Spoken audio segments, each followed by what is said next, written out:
Ready to ditch the emotional trading and enter the realm of lightning-fast memecoin gains?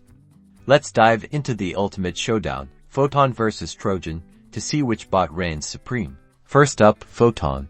Notice the sleek interface. It's built for speed, which is crucial in the memecoin world. Before any trade, always preview the transaction to avoid slippage surprises or front-running bots.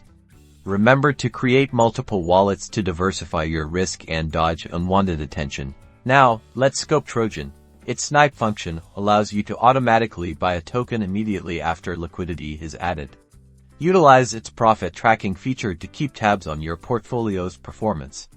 Customizing your strategies, setting stop loss and take profit orders is vital for minimizing losses and securing your gains. Let's put them head to head. See how Photon executes this buy order ever so slightly faster. Every millisecond counts when chasing pumps. Okay, let's break down the scores. Photon wins on speed and ease of use, but Trojan takes the lead with diverse features. Both have similar costs. The best bot depends on your specific goals. Get hands-on experience. Explore each bot's features in a demo environment. Experiment with smaller amounts and refine your strategies. Before placing your capital, thoroughly review all bot documentation. Memecoin trading carries substantial risks. Do your own research, understand the potential for scams, and never invest more than you can afford to lose. Choose wisely.